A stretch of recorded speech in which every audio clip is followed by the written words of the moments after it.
Fala pessoal, recentemente joguei um torneio em Santa Catarina, o Shatter Masters. Eu fiz alguns vídeos falando sobre esse torneio, foi um magistral muito forte, muito bem organizado em Joaçaba, Santa Catarina. E hoje eu queria mostrar uma partida que foi a minha preferida. Eu tive um torneio difícil, pretendo mostrar mais partidas aqui no canal também. Tive exatamente o mesmo número de vitórias, empates e derrotas, três vitórias, três empates, três derrotas.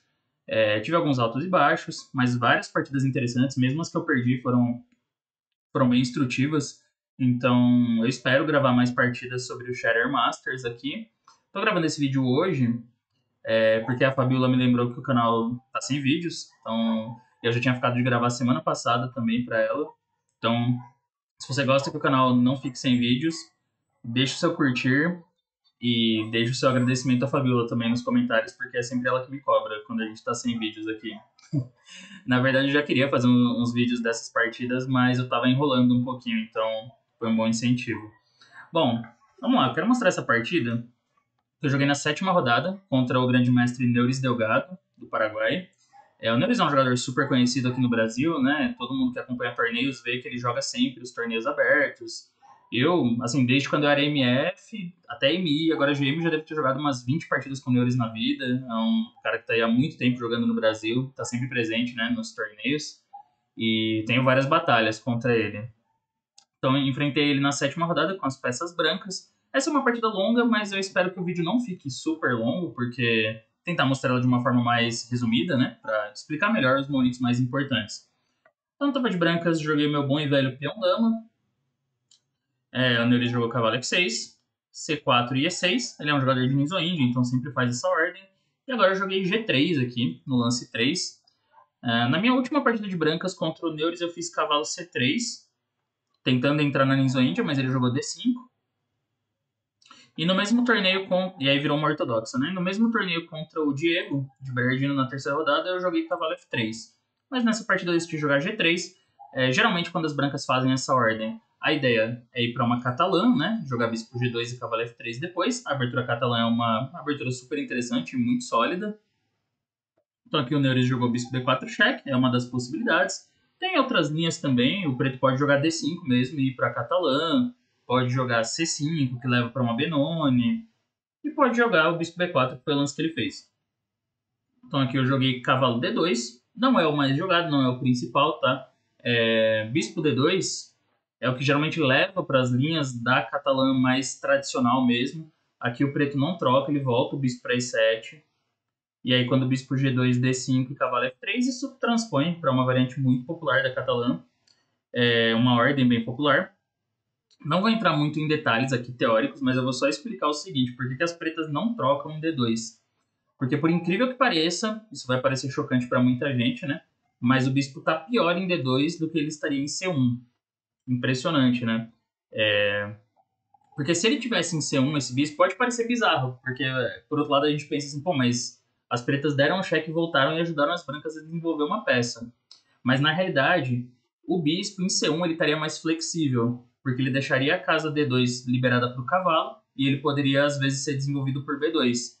Então, com esse bispo em D2, as brancas vão ter que gastar mais um tempo depois para melhorar ele, né? Ele pode vir para F4, para G5, para C3, às vezes até para C1 mesmo esse bispo volta, pra vocês terem ideia. Mas enfim, só explicando resumidamente essa sutileza. Mesmo assim, eu joguei cavalo D2, que é uma outra variante bastante popular. Ela é menos menos teórica, menos assim profundamente estudada do que o bispo D2, né? E leva também a posições jogáveis. Então aqui o Neuris jogou D5, ele poderia fazer outro lance também. Por exemplo, no Magistral Osasco, eu joguei contra o Valderrama, um M colombiano, nessa mesma posição, e ele me jogou C5. Essa é uma alternativa. Mas o Neuris jogou D5 mesmo. Aqui bispo G2. E aí ele fez roque. Uma diferença dessa ordem, também explicando bem rapidinho, é que as pretas aqui não podem jogar D por C4. Isso é possível quando as brancas têm o cavalo em F3 e o bispo em F1, mas nessa ordem não dá por causa de dama A4, que é um cheque para ganhar o bispo, né? E quando o cavalo C6, esse lance seria super normal com o cavalo em F3, mas com o bispo em G2 tem bispo toma C6, depois dama por B4 ganhando uma peça. Então ele jogou roque. Agora eu joguei cavalo F3 e aqui o Neuris faz B6. Já nessa posição, D por C4 ainda pode ser considerado, mas as brancas têm dama C2, e ele vai ter dificuldade para manter o peão de C4. Então, esse é um ponto importante também. Bom, mas ele jogou B6, tudo isso aqui é bastante teórico, tá? Ele vai pôr o bispo em B7, então, roque, bispo B7. Aqui agora já lembra bastante uma Índia da Dama, né? A Índia da Dama, o bispo vai por B7 ali. Então eu joguei A3. Eu já joguei essa posição algumas vezes também, né? Tem vários lances para as brancas aqui, tá? Já joguei Dama C2 aqui contra o Rafael Leitão, uma partida de, sei lá, 2015, 16, algo assim. B3 é possível, C por D5 é possível, e tem A3, que foi o lance que eu fiz. Ele jogou bispo B7. Se ele toma em D2, eu posso retomar de cavalo, né, ativando o bispo aqui na diagonal, e fico com um par de bispos, que dá uma vantagem de longo prazo para as brancas. Uma pequena vantagem, mas agradável, interessante. Ele jogou bispo E7. Aqui tem também uma sutileza interessante, que é assim, idealmente, tá, as pretas prefeririam voltar esse bispo para D6. Ele ficaria mais ativo em D6 e deixaria a casa E7 livre para dama, deixaria a coluna E livre para torre, é uma casa melhor. Só que tem um detalhe, nessa ordem, quando ele joga bispo D6, eu posso expandir com B4. E aí um ponto muito importante é que as brancas já estão jogando C5 nessa posição. Então, por exemplo, CA5, C5, ganha mais um tempo em cima do bispo, e quando ele volta, bispo B2. E essa posição tende a ser um pouquinho mais fácil para as brancas, um pouco mais agradável de jogar de brancas por causa da vantagem de espaço. Deixa as peças pretas um pouco mais restringidas, né?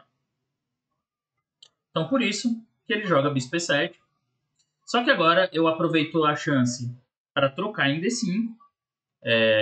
Essa troca não seria legal com o bispo em D6, porque o bispo dele estaria bem colocado, mas com o bispo em E7, ele vai ter que gastar mais um tempo depois para melhorar esse bispo ainda, porque está meio passivo. Então, C por D5, E por D5. Provavelmente, né, assim, de um ponto de vista lógico, as pretas prefeririam tomar de peça em D5, mas isso também não é tão simples, porque se ele joga bispo e toma D5, eu faço torre E1, e já estou ganhando espaço no centro com E4, e depois possivelmente E5, cavalo E4, então ganhando espaço e melhorando as peças. Por isso ele joga aí por D5. Isso deixa as pretas com um bispo, o famoso bispo mal, né, restringido em B7. Por outro lado, a posição das pretas é bastante sólida e jogável, e ele tem um plano claro aqui, né? Ele tem uma ideia muito clara que é jogar C5.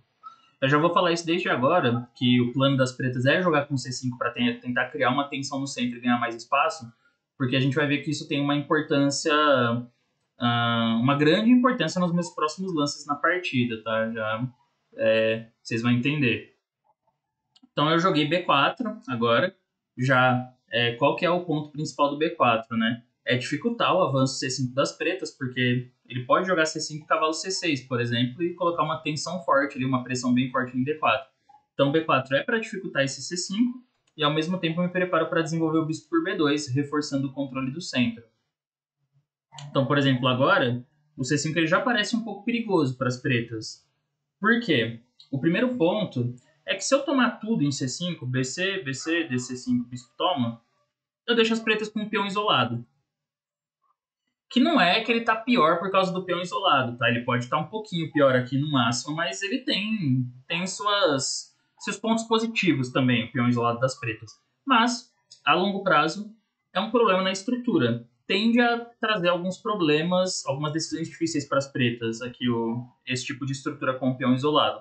É diferente de, por exemplo, só para fazer só para ilustrar, se eu jogasse B3 aqui, e aí ele faz C5, e aí DC5 e BC5. Nesse caso, as pretas têm a estrutura que a gente conhece como peões folgantes, mas é muito diferente de um peão isolado, né? A gente vê que os peões em D5 e C5, por que a gente chama de peões folgantes? Porque eles estão meio soltos, eles ficam meio colgados, é uma expressão que é uma palavra que vem do espanhol, né? Que significa meio no ar, meio balançando, assim, suspenso. Eu acho que é isso, tá? E em inglês também é hanging pawns, que seria peões pendurados mesmo. Por quê? Eles não estão protegidos por outros peões, eles estão protegidos pelas peças. Então nisso eles têm uma similaridade com o peão isolado, que é ter que ser defendido por peças. Porém, por outro lado, esses peões dominam muito espaço. né? Eles tiram várias casas das peças brancas. Vejam quantas casas esses peões dominam.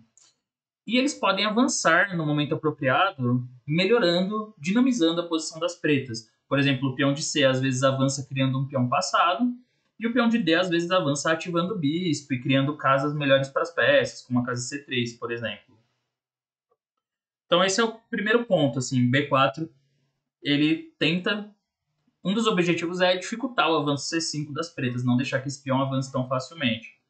E outro ponto é que também, se ele joga C5 aqui, digamos, B por C5, B C5, eu posso ganhar um tempo com torre B1, ativando outra peça já e melhorando a vantagem de desenvolvimento das brancas também. Então as pretas ainda não estão prontas nesse momento para jogar com C5. Bom, o Neuris jogou cavalo BD7. Esse lance ele é um pouco secundário na minha preparação, pelo menos na minha preparação a continuação crítica era A5. Né? Esse era o lance que eu considerava o mais crítico para as pretas para tentar resolver os problemas. E aí as brancas jogam B5 e, enfim, tem muita teoria nisso aqui também, tem ideias para os dois lados. Não é que o branco está melhor nem nada, mas a posição ela pode ser aprofundada a partir daqui. Mas ele jogou cavalo BD7, que é um lance super natural também. Um dos objetivos dele é ainda tentar jogar C5 em algum momento. Então, ele está se preparando para fazer esse avanço, mesmo que seja para isolar o peão das pretas. E aí, bispo B2. Agora, nessa posição aqui, ele jogou A6. A6 é uma jogada útil para não deixar as brancas jogarem B5. Esse é um ponto bem interessante dessas posições, porque vamos supor aqui que depois de bispo B2 ele jogasse, não sei, torre E8. Geralmente as brancas têm uma ideia aqui que é bem interessante, que é jogar um B5 em algum momento. Por que antes não dava? Porque se eu jogo B5 direto, aí ele faz A6 e eu não consigo reforçar esse peão com A4 por causa da cravada na coluna A. Se A4, A por B5 e não pode retomar que está caindo a torre. Então esse é um ponto bem importante. Por isso bispo B2 é uma forma às vezes de preparar B5. Eu não sei, é possível que contra a torre 8 eu não jogasse B5. Eu queria era levar o cavalo para E5, esse é outro plano temático. Mas o B5 poderia ser considerado. Porque qual que é a ideia? É que, por exemplo, A6, A4, troca, troca, as brancas fixam o peão de C7 ali, como um alvo de pressão. Então depois eu posso jogar com dama C2, 2C1 e começar a bater naquele peão de C7. E não é tão fácil para ele se livrar dessa fraqueza, porque se ele joga, digamos, C5 aqui, tem en passant, e ele fica com um peão fraco em B6. E outro em D5, né? Então ficam dois peões isolados aí, e isso tende a ser uma estrutura inferior para as pretas. Então tá, aqui o Nuri jogou A6. E como eu já disse, né, a gente já percebeu pelos lances anteriores que o objetivo das pretas não tem como ser mais claro, né? Ele quer jogar com C5 em algum momento. Porque as brancas têm um plano bem simples para melhorar as peças nessas posições, que é jogar assim, cavalo E5 e cavalo de DF3. E se eu tiver tempo de jogar cavalo E5, cavalo DF3, dama B3 e torre FC1, eu vou ficar com uma pressão muito forte na ala da dama já, principalmente nas casas C7 e C6. Além de ter mais espaço já, por causa da estrutura, de modo geral. Então as pretas, de alguma forma, têm que tentar liberar o jogo para as peças jogarem um pouco melhor, para ele não ficar com as peças restringidas. E quando é assim, você precisa buscar rupturas na posição para abrir novas linhas e para ativar suas peças. A única ruptura que as pretas têm aqui é C5. Tem A5 também, mas A5 não dá em muita coisa, né? Eu posso avançar B5, inclusive. Então ele vai querer fazer o avanço C5. Eu percebi isso, né, na partida. Para mim estava bem claro depois que ele jogou A6 que ele queria fazer o C5 funcionar. Então aqui eu gastei um pouco de tempo porque eu queria realmente pensar numa forma de lidar com o plano do adversário. Qual seria o melhor jeito de lidar contra esse C5.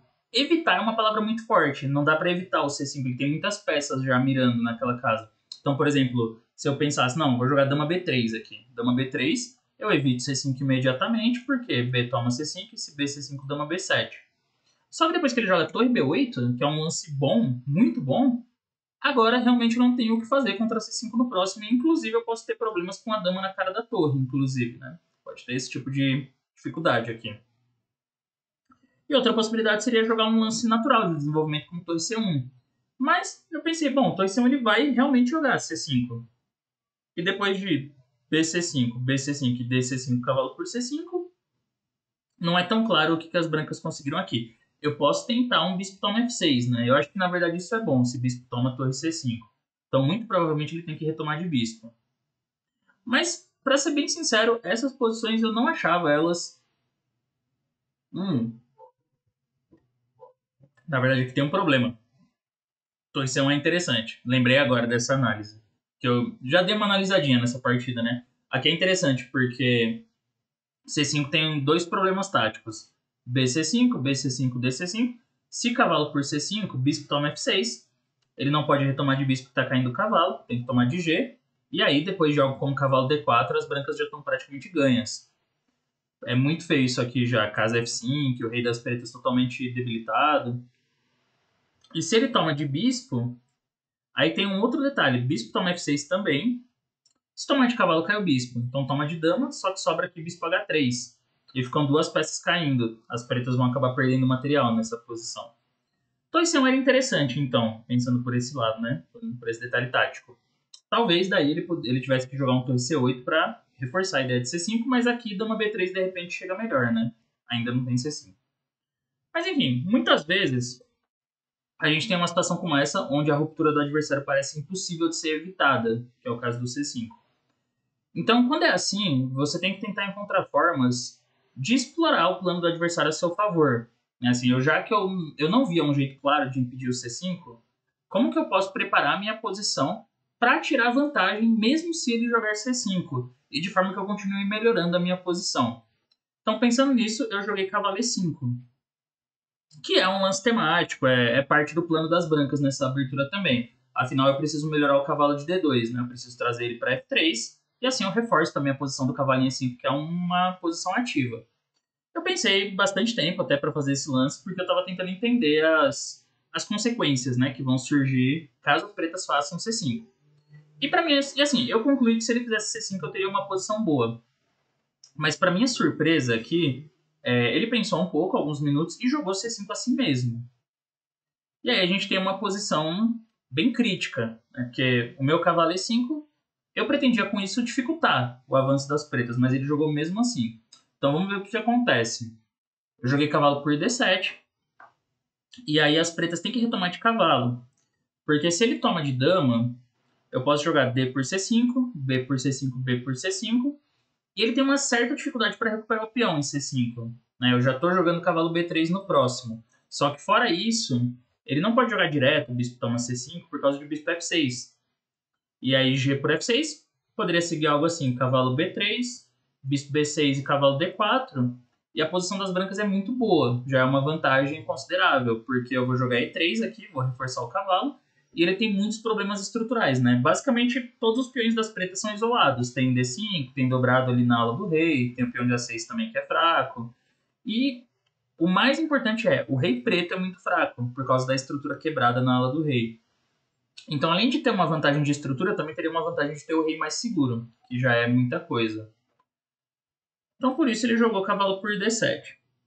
E aqui eu faço D por C5, que a ordem é bastante importante, tá? Porque a princípio pode parecer que a única forma que as brancas têm de jogar isso aqui é jogar B por C5, BC5, DC5 e isolar o peão das pretas, né? O peão de D5. Só que quando eu vi essa posição aqui depois de cavalo por C5, assim, eu não tinha tanta certeza das brancas terem uma vantagem grande, assim, uma vantagem visível. Porque, por um lado, ele tem um peão isolado, é verdade. Só que, por outro lado, agora as pretas têm linhas abertas para as peças. Então, ele pode jogar torre C8, torre E8, bispo F6. Ele tem um cavalo E4, ele tem dama A5. O lado que tem o peão isolado, ele tem que buscar jogar ativamente. E nessa posição, apesar do computador gostar um pouquinho mais das brancas, ele dá uma vantagem leve, eu sentia que as pretas tinham o que ele precisa quando ele está com o peão isolado. Ele tem linhas abertas, ele tem peças um pouco mais ativas, ele tem um desenvolvimento livre. Então, eu pensei que, pelo menos de um ponto de vista prático, essa posição ofereceria compensação dinâmica para as pretas por ter o peão isolado. Então, eu não joguei dessa forma. Eu começo aqui com D por C5, porque depois de B por C5 eu percebi um detalhe importante na posição. Aqui tem uma jogada muito forte para as brancas. Quem quiser usar de exercício pode pausar o vídeo e tentar descobrir o que eu joguei. Bom, aqui o detalhe é o seguinte, eu não jogo B por C5. Eu jogo cavalo B3, que é uma jogada muito importante para lutar pela vantagem. Primeiro, tem um ponto tático que é bem essencial. C por B4, A por B4, e ele não pode aqui jogar bispo toma B4 por causa de dama D4, que ameaça mate em G7 e toca no bispo. E mesmo no caso de algo como dama F6, não adianta, porque as brancas têm dama por B4, dama por B2 e dama por B7, fica com peça a mais. Então eu joguei esse cavalo B3, que era um lance muito bom para aumentar a pressão. O outro detalhe é que depois que ele toma aqui em B4 e AB4, mesmo antes, eu estou ameaçando o cavalo A5. E ele não tem uma casa tão boa para esse bispo, então ele vai ficar com um problema muito grande para defender D5, porque cavalo A5 é muito chato. Ele não tendo um jeito de responder essa jogada, a posição das pretas vai ficar muito difícil. Então ele jogou a torre B8. Outra linha que eu tinha calculado aqui também era dama B6, né? Eu também estava pensando nesse lance. Mas aí tem cavalo A5, que ameaça simplesmente ganhar, né? Cavalo por B7, bispo D5. E se cavalo F6, aqui eu vi bispo D4, outro lance bem importante. Porque tem uma cilada, né? Se dama por B4, que aqui até parece que dá para ganhar, né? Direto. Por exemplo, cavalo por B7, dama por B7, bispo F6, bispo F6, bispo D5. Só que não é tão simples, porque também está caindo a torre em A1. Então não é tão decisivo assim. Porém, começando com bispo D4, as pretas ficam com os problemas aí com a dama. Digamos, se tomar em B4, eu consigo ganhar outro tempo, torre A4. E aí eu já tiro a torre da casa 1 ali, que ela ficaria caindo. Então dama B5, cavalo por B7, dama B7, bispo F6, bispo F6 e bispo D5. As brancas vão ficar com qualidade a mais aqui. Então ele jogou torre B8. E aí é outro momento, assim, torre B8 é um lance bem natural. O Nero estava jogando rápido até esse ponto aqui também, ele não estava gastando muito tempo nas decisões dele, mas faz bastante sentido, porque ele protege o bispo, libera a casa 8 para o bispo, e ele ainda coloca uma pressão na coluna B, né? O peão de B4 está caindo, em muitas variantes agora, porque o bispo ainda fica protegido em B4, tem todos esses detalhes. O que eu gosto dessa partida é porque, assim, eu senti que nesse momento eu tinha que jogar com bastante energia e bastante precisão para explorar a minha vantagem, para eu não ficar, né, não deixar essa vantagem sumir. Então aqui eu percebi que, por exemplo, não dá para jogar bispo toma D5, porque aí bispo toma, dama toma e torre B4, e aqui as pretas já estão ok. Inclusive eu vi uma linha que era assim, parece que dá para jogar torre por A6 e ganhar um peão, mas não dá, porque as pretas têm um lance bem sutil nessa posição. Cavalo B8, toca na torre e na dama. E tá caindo o cavalo em B3 ali também, então fica tudo no ar. Depois de dama por D8, torre por D8, eu tenho que defender o cavalo e tirar a torre. Então torre A3, mas agora as pretas têm um lance simples ganhador, torre B7, né? Atacando com o bispo ali, e eu não posso tirar a torre por causa do cavalo, ou seja, as pretas ganham material. Então o que eu fiz? Em vez disso eu joguei cavalo A5. Importante o quê? Ele ainda não pode tomar em B4 aqui com o bispo por causa de dama D4. O mesmo tema está funcionando nessa posição. E o cavalo A5 ele aumenta aquela pressão em D5 e B7, né? Aqui o Neres fez cavalo F6. Bispo A8 também era uma possibilidade. Esse foi um lance que eu calculei bastante até. Eu estava contando com essa jogada. Nesse caso eu pretendia jogar bispo toma D5. E agora ele precisa responder com bispo toma B4. Porque se ele joga bispo toma D5, dama por D5, eu já tenho o cavalo C6, que é muito chato, muito incômodo para as pretas. Então ele joga bispo B4. Quando o bispo A8 tem a mesma ideia de cavalo C6, por isso ele tem que fazer bispo toma A5. E... aqui tem dama D4. Tá meio que caindo, parece, né? Porque o bispo em B2 está atacado e o bispo em 8 está atacado. Mas também está caindo A5 ali. Então eu tenho dama D4 nessa posição, que defende o bispo em B2 e ameaça mate. Ele não tem como jogar torre por B2, dama por B2 e dama 8 aqui, porque cai A5 no fim. Então, eu pensei que essa posição ainda colocaria algumas dificuldades para as pretas, assim, ele ainda teria um pouco de pressão para resolver nesse momento. Mas, objetivamente, a melhor defesa era bispo F6. Era bispo F6 o certo. Se eu não me engano, aqui eu contava com... Deixa eu lembrar um pouco. Cavalo por B7, torre por B7, bispo D5. E, bem, essas posições elas tendem a ficar com um peão a mais para as brancas, tá? Por exemplo, uma linha que eu tinha calculado era torre B6. Afinal, se jogar bispo toma B2, bispo B7, bispo A1 e dama 1, vai cair A6, né? E as brancas ficam sempre no mínimo com 1 ou 2 peões a mais. E se ele joga aqui torre B6, então bispo F6, cavalo F6, bispo C4.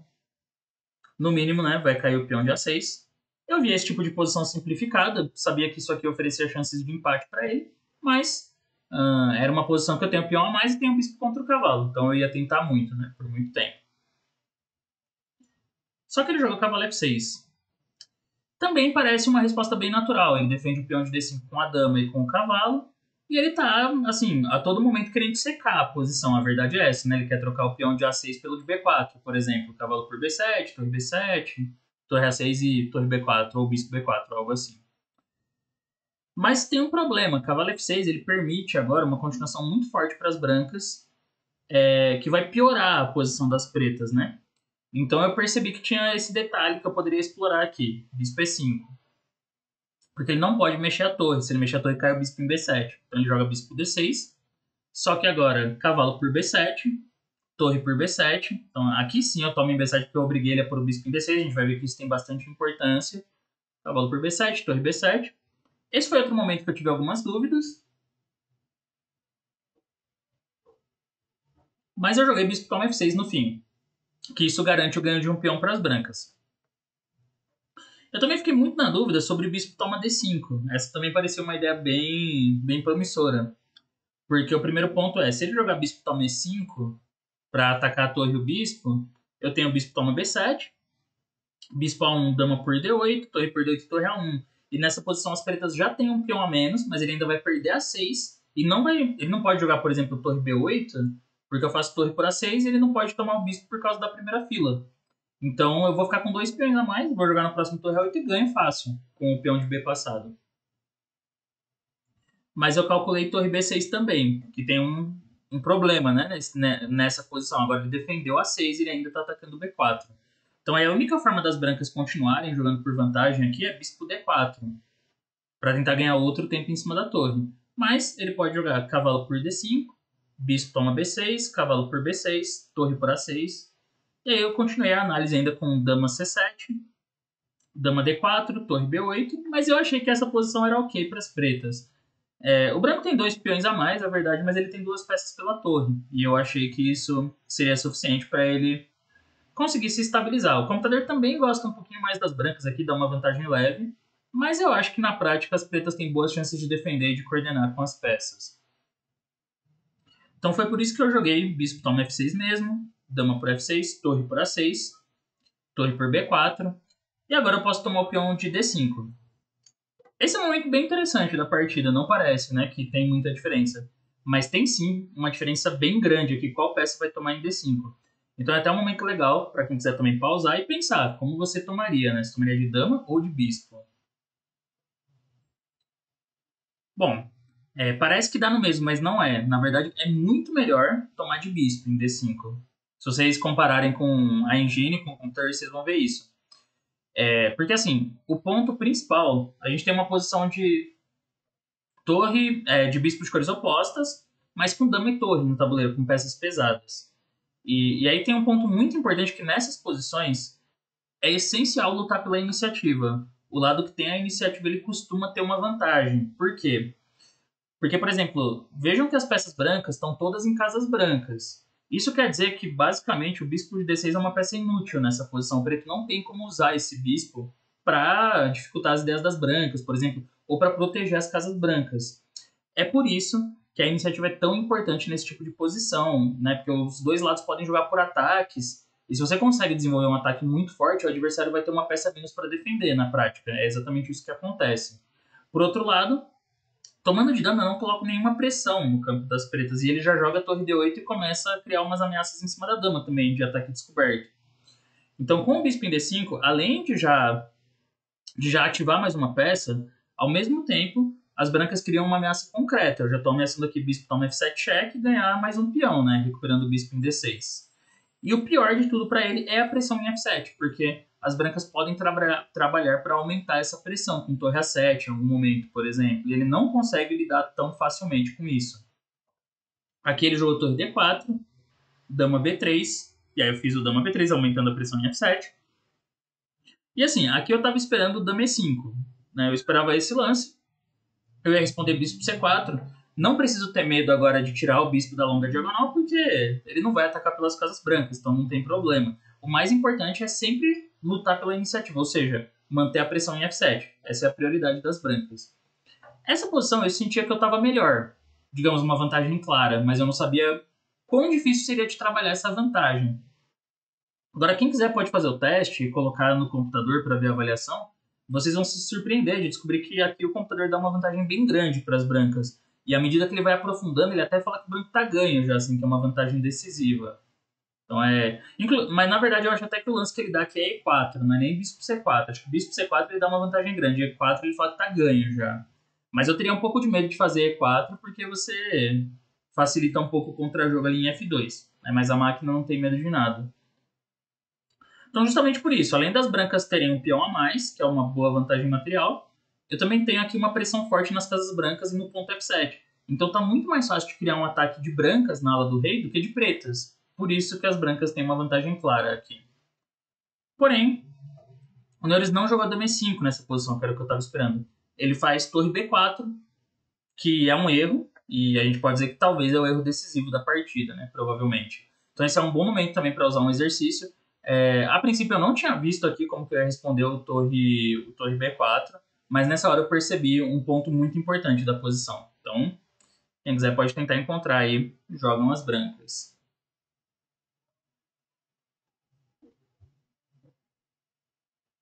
Bem, a princípio, qual era a minha ideia? Tá sendo muito sincero. Quando eu vi essa posição lá atrás, mais ou menos por aqui, assim, né? Quando eu tava escolhendo se eu ia... Nessa posição, se eu ia tomar em F6 ou tomar em D5, eu vi essa posição aqui, torre B4. E eu tava planejando jogar assim, dama por B4, bispo B4, torre por F6, G por F6, e jogar esse final, né? Jogar dessa forma. Porque eu pensei, bom, eu posso usar a torre e o bispo para tentar colocar pressão em F7 e H7, e talvez eu tenha chances de apertar esse final, né? De jogar para ganhar. Mas eu acho que, na verdade, o preto consegue defender para empatar isso aqui. Só que nessa hora, em vez de jogar rápido dama por B4, eu resolvi pensar um pouco mais na posição. E aí eu percebi que tinha um detalhe muito importante. Que, na verdade, as brancas têm um lance ganhador. Tem uma forma de ganhar mais material aqui. Com bispo toma F7. Um belo golpe tático. E é um golpe que funciona muito bem em todas as linhas. Esse lance ele deixou escapar. Eu também não tinha visto antes, mas eu vi na hora, né? Na hora que precisava, que é o mais importante. Então, isso basicamente ganha um segundo peão. O primeiro ponto mais importante aqui, se torre por F7, torre A8. E agora não dá para jogar torre F8, porque a torre ficou cravada. Se jogar bispo F8, eu tenho dama por B4. Fico com qualidade a mais. E ele também não pode voltar por B8, porque eu tô controlando essa casa, né? Torre B8, torre por B8, depois dama B8. Fica com 2 peões a mais. E se ele toma de dama, dama por F7, torre D6, também é um final facilmente ganho. Final de torres com 2 peões a mais é muito tranquilo. Então ele joga RH8. Mas agora eu faço a mesma ideia, dama por B4, só que tendo ganho um segundo peão. Depois da partida, o Neures ainda me comentou que ele viu um lance que ele achou que era até mais preciso, que era dama E6. Realmente, de fato, dama E6 é bem forte aqui. Eu até a princípio não entendi bem, mas tem bastante lógica, porque se torre por F7, torre por D6, ou dama por D6, e se trocar as damas, ele me mostrou um plano muito simples. As brancas jogam bispo D5, torre A8, trocam um par de torres, e depois é só avançar esses peões aqui, né? Só sair avançando muito facilmente. Realmente, esse era um ganho bem simples. Mas a forma que eu joguei na partida também é boa. Dama por B4, bispo B4, torre F6, G F6. Agora, as brancas têm 2 peões a mais, né? Então, é uma vantagem que tecnicamente é ganhadora. Eu joguei torre B1 para ganhar, em vez de tirar o bispo ali, eu ganho um tempo ativando a minha torre. Se ele mexer esse bispo, eu já entro com a torre na sétima. Ele jogou torre B8. Agora o bispo não tá caindo, eu jogo torre D1 e entro na sétima por D7. Não vai dar... Assim, a gente tá no lance 28 e a partida tem 72 jogadas. Pode parecer que ainda vai ter mais 1 hora de vídeo, né? Mas eu vou simplificar bastante o pensamento no final aqui.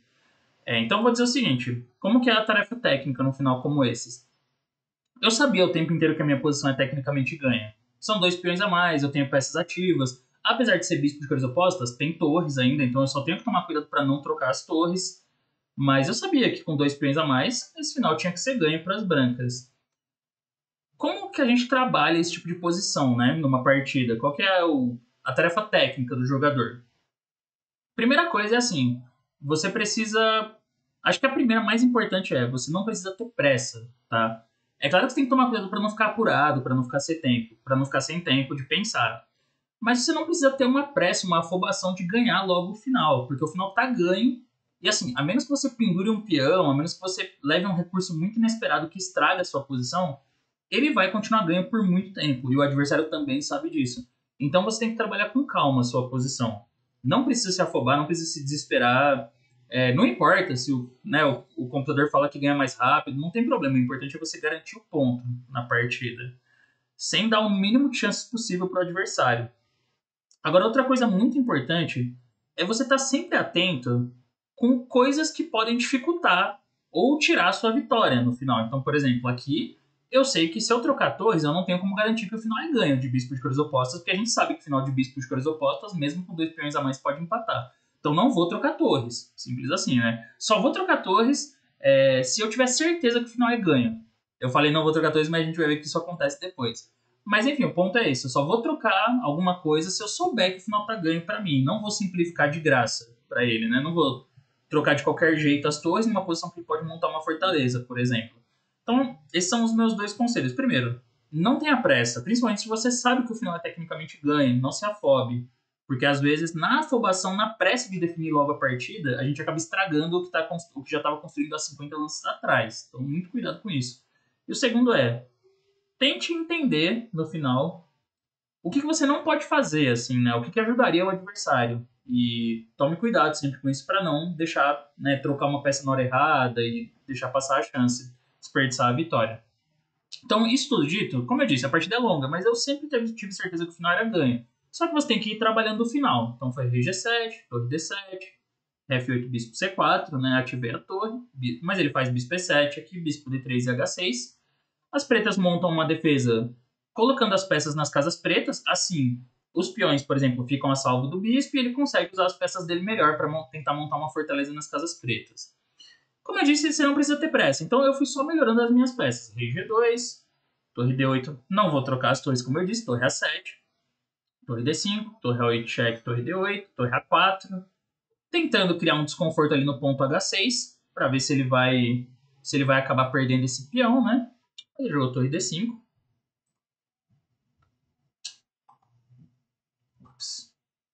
Jogou torre D5, H4. Por que eu joguei H4, né? A minha ideia inicial era jogar torre H4 e quando o rei G7, torre G4 e colocar a torre lá em G6. Só que aqui ele tem torre G5. Então eu estava tentando evitar que ele tivesse essa possibilidade de defesa, né? Então eu joguei H4. Aqui foi torre C5, torre G4, ele joga F7, F3, bispo F8, torre A4. Não, como eu disse, não precisa ter pressa, vai e volta, não tem problema, porque a vantagem continua lá, são 2 peões a mais, 2 peões limpos. Torre C7, bispo C4, rei G7, bispo D5. Agora eu monto um outro tipo de ataque aqui com a torre. Rei H8, torre A6, rei G7, torre A4. Volto, ganho mais tempo no relógio, sem pressa. Torre D7, ele nem repetiu. Torre G4, cheque, rei H7. Aqui joguei bispo G8, rei H8 e bispo E6. Assim, outra coisa também que eu tô mostrando no final, mas sim, é importante sempre você estar calculando, né? Eu tô fazendo esses lances aqui, mas eu tô calculando o tempo inteiro para ver se não tá pendurando nada, se não tem um recurso. Por exemplo, nessa posição, eu dou o cheque e jogo bispo E6, porque a minha ideia era, se ele joga torre E7, eu faço torre G8, troco o bispo dele pelo meu e ganho o final de torres facilmente com 2 peões a mais. Então tô ameaçando a torre G8 agora, né? Se ele joga a torre G7, eu pensei o seguinte, eu posso jogar a torre F4, ataco o peão de F6. Se ele faz bispo E7, agora eu jogo um lance como torre A4 ou torre C4, e as peças pretas ficaram muito erradas, né? A torre e o bispo. Eu tô ameaçando mate aqui já, inclusive. Torre C8 e bispo F5, ele vai ter que dar a torre. Então tinha esse detalhe. Por isso que ele jogou torre D8 aqui, para defender o bispo em F8. Só que aí eu consigo, né, ter uma ameaça de entrar com a minha torre na sétima. Torre C4, torre 8, torre C6, rei G7, joguei bispo F5, torre E7, bispo D3, torre E5, rei G4, ameaço ativar o rei. Na verdade, a ideia desse lance também é tentar provocar que ele jogue H5 ou F5, porque isso colocaria mais um peão das pretas, um dos peões das pretas em uma casa branca, então seria muito mais fácil de eu ganhar esse peão com o bispo depois. Né? Por exemplo, se ele joga H5, eu faria um plano lento, porém muito efetivo. Rei F4, passar o bispo para F3, e em algum momento expulsar a torre dele e tentar pôr a minha torre em D5 para ganhar um terceiro peão. E aí é muito mais fácil ganhar com 3 peões a mais, né? Então é um lance rei G4 puramente provocativo. Ele jogou torre C5, torre A6, torre C7, e agora finalmente eu mexo na posição, eu joguei F4. Então eu estou começando a tentar progredir. Até porque tem uma coisa que é importante, nesses finais, assim, as pretas não têm contra-jogo, eles só tem que ficar defendendo passivamente, ok. Mas é importante não esquecer da regra dos 50 lances, tá? Você não pode ficar viajando muito no final e de repente dar 50 lances. Então é bom sempre fazer um lance de peão, de preferência um lance que não altere muito sua posição, que não prejudique nada, só pra zerar. Só pra zerar e você não tem que se preocupar com isso. Então aqui ele fez bispo B4, eu joguei torre A8, bispo C5, rei F5, ativando o rei um pouco mais. Jogou bispo B4, torre B8 e bispo B1. Então ele aproveita que meu rei foi para F5 para tocar no peão por trás. Porém, tem um problema. Eu jogo torre B1 e não dá para tomar em G3, porque esse bispo G3, torre G1. Ele jogou bispo F2. Eu voltei o rei, como eu disse, não precisa ter pressa. Então eu estava aqui manobrando. Bispo C5. Mas agora eu aproveitei uma chance de progredir na posição. Joguei bispo C4, bispo F2 e bispo D5. Então melhorei o bispo. E quando ele joga a torre D7, E4. Então, com isso, eu já estou me preparando para, né, começar a tomar alguma ação mais efetiva. De repente, criar um peão passado na coluna E, para já começar a explorar minha vantagem material. Foi bispo D4, e aí eu voltei com o rei para F5, torre E7, e agora eu jogo G4. Aí eu queria também observar o seguinte, percebam que quando eu avanço, quando eu vou para cima, para tentar usar a vantagem material, eu faço isso como se as peças fossem um exército, né, vai em grupo. Eu falava isso muito para os alunos, assim, quando você for avançar nesse tipo de final, avance em bloco, avance em grupo, todo mundo junto. Por quê? Quando você sai avançando, digamos, o rei desesperadamente, você corre o risco de deixar os peões para trás, e eles ficam desprotegidos. Então você tem que... E se você avançar os peões rapidamente demais também, você corre o risco deles ficarem fracos lá na frente. Então vá avançando na calma, sólido, tranquilo, e vá subindo as peças juntas. Porque uma peça protege a outra mais facilmente. Então vejam como o bispo e os peões ali, eles criam uma barreira que não tem nenhum perpétuo aqui para as pretas, né? Ele não tem nenhum cheque. Então ele não consegue atacar meu rei, por exemplo. O rei poderia ficar um pouco estranho em F5, mas se ele não tem como atacar, não tem problema. Então ele está super seguro. E além de tudo aqui, eu tenho um plano agora que é para trabalhar a minha vantagem. Ele jogou bispo A7, eu fiz mais um lance útil aqui, torre B3, e aí bispo F2. A ideia das pretas é atacar o peão de H4, que é o ponto que ficou para trás ali. Porém, agora eu jogo G5, que essa era a minha ideia. Ele não pode tomar em H4, porque tem G por F6, e quando o bispo F6, torre G3, vai ganhar o bispo.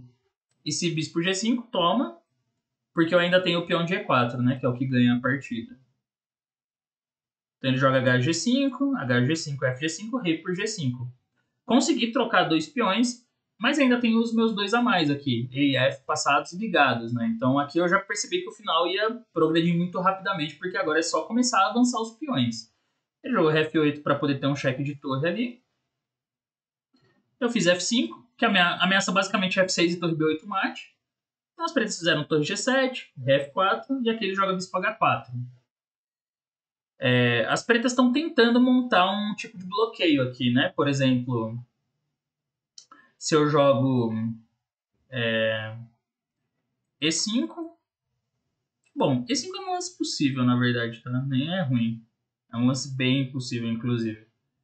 Mas se eu jogo, digamos, rei E5, ele tem torre E7, rei D6, bispo G3. E aí rei C6, torre C7, rei B6, bispo E5. As pretas conseguem empurrar minhas peças mais para longe, né? Principalmente o rei. Então vai ser mais difícil agora de avançar os peões. O computador ainda fala que o branco tá ganho, mas já vai dar muito mais trabalho. Então aqui eu joguei torre B8, rei E7, torre B7, rei F8. Tem que voltar. E o jeito mais simples de ganhar esse final, assim, E5 deve ser bastante ganhador também, tem cara de ser muito ganhador. Mas o jeito mais simples de ganhar esse final, na verdade, é jogar torre B8, rei E7, torre B7, ré F8 e torre por G7, trocando as torres. Aí entra a exceção daquilo que eu falei lá atrás, de não trocar as torres, né? Porque eu não quero entrar nos bispos de cores opostas. Porém, eu fiz a observação, falei, não trocar as torres, a menos que eu saiba que o final de bispo de cores opostas vai ser ganhador para mim. E esse é o caso dessa posição. Porque depois de rei por G7, tem duas formas de ganhar essa partida. Eu, com certa vergonha, admito que eu tinha visto o plano mais lento, o plano mais demorado. Quando o Neuris abandonou aqui depois de torre por G7, e eu fiquei pensando um tempo aqui, uns 6 minutos, assim, 5 minutos. E aí ele até me falou, não, mas por que você pensou tanto? Aqui tá totalmente ganho. E aí ele falou, você joga rei E6. Rei E6, rei E5, quer dizer, rei E5, põe o rei em E6 e joga E5 e F6. E isso realmente é ganhador para as brancas. Mas como eu disse, com certa vergonha, eu admito, falei para ele que eu não tinha considerado o rei E5. Eu não tinha visto que dá para passar o rei primeiro. E realmente, isso aqui ganha muito rápido. Eu tinha visto um plano mais lento, mas que vai levar ao mesmo resultado, que era jogar E5 mesmo, nessa posição. Que aí, esse final, ele tem um detalhe. Por exemplo, ele joga bispo E7. Se ele tivesse com as peças trocadas, eu vou mostrar no final do vídeo. Se ele tivesse com o rei em E7 e o bispo em G7, o final era empate. Só que nessa posição, com o rei em G7 e o bispo em E7, as pretas perdem. E eu percebi isso na hora que eu troquei as torres, por isso que eu troquei. Eu vou até explicar, vou mostrar o porquê. Basicamente o plano é dar a volta com o rei branco. Eu preciso dar um cheque aqui em F6 para tirar o rei dele de G7, mas eu preciso dar a volta com o rei para isso. Então eu jogo, digamos, bispo C4, bispo D8, rei E4. O que eu tava com um pouquinho de medo, que foi porque eu fiquei calculando na partida, era se ele tinha rei H6 aqui, para tentar dar a volta também com o rei. Mas eu jogo rei D5, quando o rei G5, rei E6, e aqui as brancas ganham facilmente. Mas vamos supor que ele fica esperando, então. Bispo E7, e aí rei D5, já tá ameaçando o rei E6 nessa posição, então rei F7. Só que aí joga rei C6 cheque, rei G7, rei D7. Bispo H4, rei E6. O rei chegou em E6 e vai jogar F6. Bispo D8. Aí F5. É que esse aqui vai perder mais rápido, mas vamos dizer... Bispo E1 aqui. Só para dar uma defesa mais demorada. F6. F8. E agora eu jogo F5. Isso aqui é ilustrativo, tá? No bispo C3, E6, e aí bispo B4, porque agora eu tô ameaçando E7, bispo B5. Então joga bispo B4. Só que agora as brancas vão dar a mesma volta com o rei, porque assim, eu ponho o bispo em B5, por exemplo, algo assim, e depois vou dar a volta com o rei até chegar em D7. As pretas não tem como evitar isso, porque, vamos supor, bispo A3, aí rei E4, bispo B4 e rei D5. Ele nunca tem tempo aqui de jogar bispo C3 para tocar no peão de F6, porque eu jogo E7 e promovo, já faço dano. Então ele tem que ficar esperando. Quando bispo B4, rei D5, bispo A3, mas aí eu vou jogar rei C6 e já estou ameaçando rei D7 e E7. Se jogar rei E8, rei C7 cheque, rei F8, rei D7, e aí as brancas ganham.